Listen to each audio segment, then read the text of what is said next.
Alright guys, welcome to a little quick interview before we actually start with our summer regional final in Leicester. And I have Gerd with me, so one of the German players who's trying to finally have an impact here on the Heroes of the Storm scene. No, I mean, jokes aside. So guys, tomorrow of course the games are going to start, and Gerd, to you the first question would be, Katowice didn't really go all too well. You guys didn't qualify there, and after that you made a change. You actually got BKB in the lineup, who is a very vocal person in the way that he also talks. Can you tell us a little bit how much of an impact he had on the way that you guys play, on your communications, and if you feel that with him now you're stronger than you were in the past?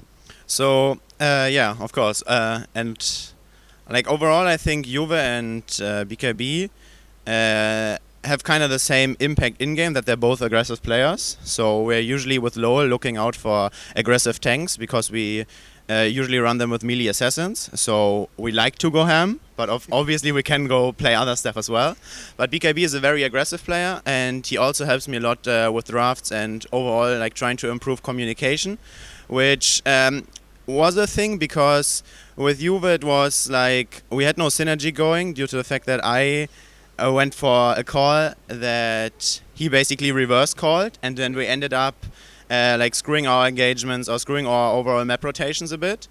So BKB and I are kind of more on the same page, and I think with Juve it would have worked out after a little bit of more time, but we had 2 months in which we tried it out, and it didn't go together very well. We tried different kinds of setups, him calling, me calling, both of us calling, and it never worked out. And with BKB it clicked right away, and it stayed. So I think that's kind of important, that you have the consistency that the player can like keep going and stay that way. So yeah, we even qualified for France immediately in the first qualifier in our boot camp. So that was at least showing that the work is paid off a bit. So now we want to perform finally and get to see the big stage and hopefully make it to finals and even win the entire thing.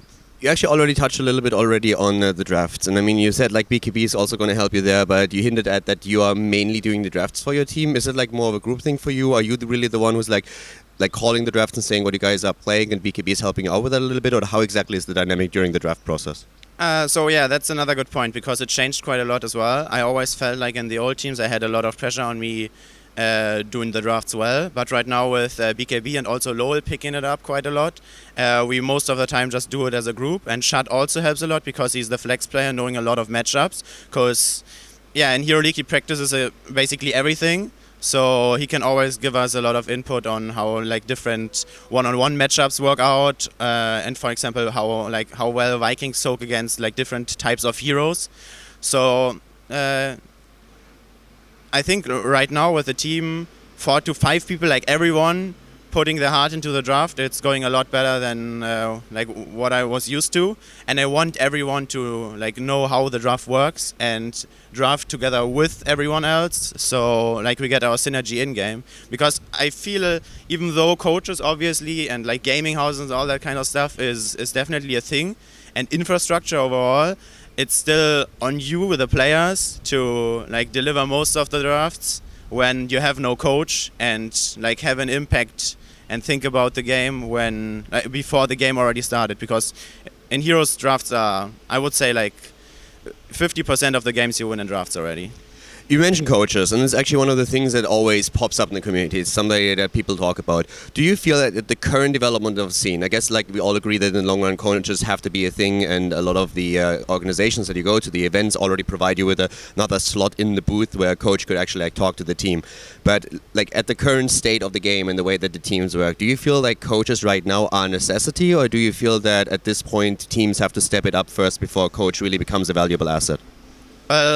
I know that my team like won't agree with it, because we argued about it a lot, but I feel more like stepping up just because of like how lackluster our preparation was. I know that different teams might think different about it, but for me I definitely feel like we first got to deliver now as like a team doing the coach work, and then after Leicester or after France we will see if we can get a coach in. Like I have some like interesting thoughts about that. I know, for example, the the NA guy we met from Cognitive in WCA worked quite a lot on like a lot of drafts, side tests. So I try to get in contact with him, and we share like some of the same like mentalities. So maybe we will have a coach sooner or later. And I think it helps out a lot, but right now I feel like you can still do a lot with just working hard. You talked a bit about the bootcamp already, and that you guys played with some of the qualifiers from the bootcamp. You bootcamped also before Katowice. Can you tell us a little bit about how the bootcamp actually, if it improves, what kind of an impact it has on your performance? And can you maybe compare a little bit the bootcamp situation that you had in Katowice compared to the bootcamp right now, if there's a difference at all? So overall, the bootcamp is in Utrecht, Netherlands. It's a really nice place. It's TeamLiquid supplies us with like all the needs we have. The computers are monsters, and it's a really good setup. We also have like a TV where we can like watch replays together. And Mum, our manager, cooks for us. So it's a really nice place. So yeah, thanks a lot for that. And well, comparing both bootcamps, how to put it, with Juve, we were basically still trying to fix our synergy problems, which was weird because in the first qualifier, in which we qualified for Katowice immediately, like we always qualified in the first qualifier, and then like in the actual event, we ended up doing like tons of mistakes. So you mean you're already cursed for this one? No, not even close. We're gonna break it. No. But all jokes aside, we were basically trying to find our synergy, and we were hoping that the bootcamp improves it a lot. But since you basically sit 24/7 together with each other in a bootcamp, and it's not like TeamSpeak where you just hang out with each other for 8 hours. It got worse and worse, because if the team is not working and you end up spending like tons of time with each other, then you basically like screw yourself, because you share different opinions, you talk about the game differently, and so you couldn't just take a break. I mean, as you said, in TeamSpeak you can just at some point turn the PC off and you don't have to deal with that for a while, but if you're stuck in a boot camp, then there's no escape. Yeah, that's exactly it. So we were like basically arguing about the game all the time, like never. I mean, we were agreeing on things, but it was like way harder than it is right now. And right now the situation is more like we practice our 8 hours, then we do like replay analysis, we write down our drafts, we think about them, we agree on 99% of the things. Like it's a lot more straightforward, and yeah, we're basically in a like way better shape than we were in Katowice. Do you feel like a bootcamp for you as a team coming to Leicester right now, and of course like trying to qualify for the globals, is a must-have before a tournament like this, or do you feel like you could do all of that work also like sitting at home and like just talking over TeamSpeak? So I think it helps quite a lot, especially for the like younger, unexperienced players. So you? For me, for basically the entire team. But like Vortex and Lucy, for example, weren't sharing that opinion. Like we were never bootcamping with those two, because it was never an issue to basically work hard. Like they had the mentality to just like have their focus on the game 24/7. So like as I said earlier, I think overall EU needs to work a bit more. And bootcamp obviously helps with that, because if the team works, then you like sit on each other for 24 hours a day. Did the leave from like Vortex and Lucifron, did that hurt you? Not on a player level, not in the terms of like the skill that they brought to the team, but just like the experience and also the communication. Like how did I feel it's like synergy in the way that the team worked changed after they left? Do you feel that the experience that they brought to the team was a valuable asset, or is that something that people overrate too much, just like throw out? Well, it's obviously a thing that hurt me, because even though I kind of knew already, like people talking about it, and I think Vortex or Lucifron, they like announced it on social media like once already. It was still kind of unexpected, because we had fine results and I thought they would like stick with us, but I respect their choice, and overall I think we can be an even better team if we just work hard enough for it. And in the time I played with them, yeah, they're like them giving me like motivation and helping me out with it a bit helped, but overall just like meeting them and knowing that I want to achieve exactly what they achieved or what they could achieve with their mentality, even like right now, Lucy's going to school, but like they're still gods at what they basically do. I want to try to like achieve the same. So they pushed me in a way that I met them, I agreed with them, and they are funny guys as well. I'm trying to keep the memes up with Vortex. So yeah, I want to basically become like them, not in a way that I like want to be a copy pasta and I just copy them, but I want to get in the same like state of mind and focus on the game and deliver as best as possible.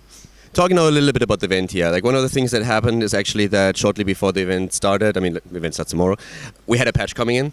And well, one of the heroes that was more or less a first pick, first ban scenario oftentimes ended up getting a slight change on his level 7, which was pretty impactful. How much is that going to affect you guys? Because you played Chris a lot on a range character type Grey main that jumps in for the kill, whereas you already started to experiment a lot more in recent qualifiers with Lowell going for a bit of a different style that goes more into melee range. So is it something where you say, okay, it affects us, but we are not completely giving up on Grey main? Is the change on Atanas, like how does the patch overall currently affect the team, and what do you think about the patch being released so shortly before the event?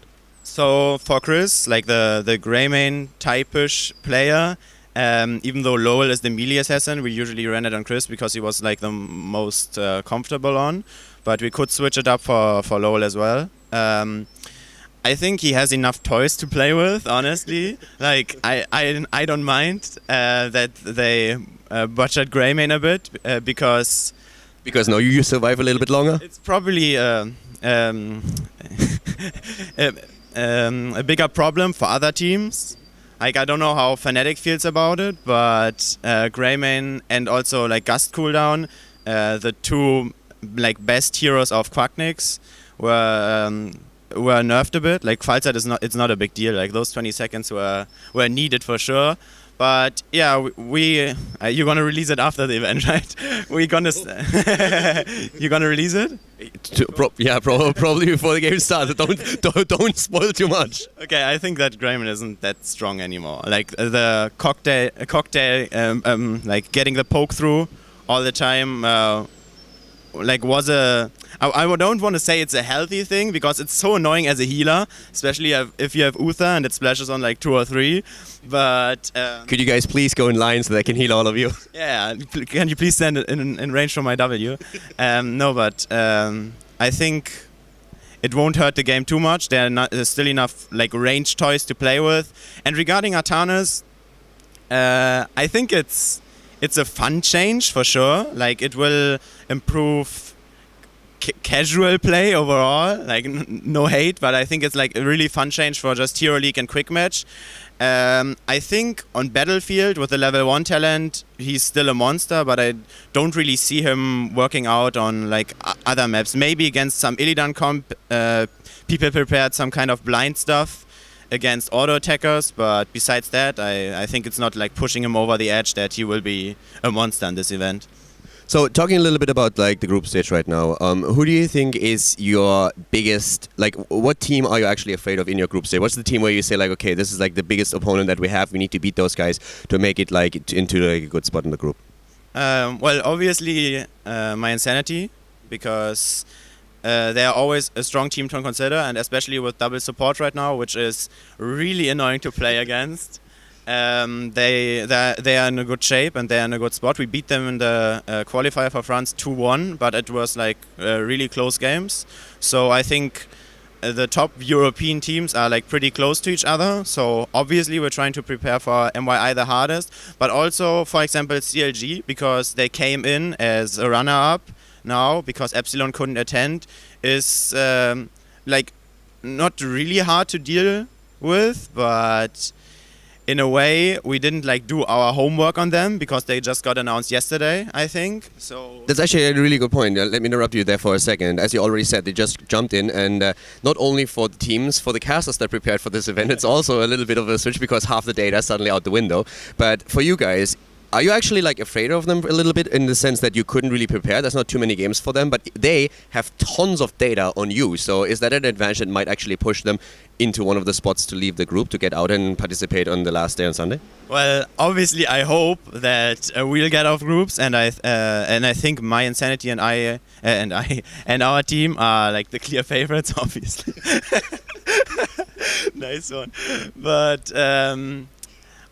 yeah, I think they could come up with something that like might catch us off guard. But since it's like the format is pretty fair and reasonable, like best of 3, I think that even if they take one map against us, we can come back stronger. But yeah, I think they're like definitely to consider, and they have tons of data on us, as you said already. And Leo, I don't trust this guy.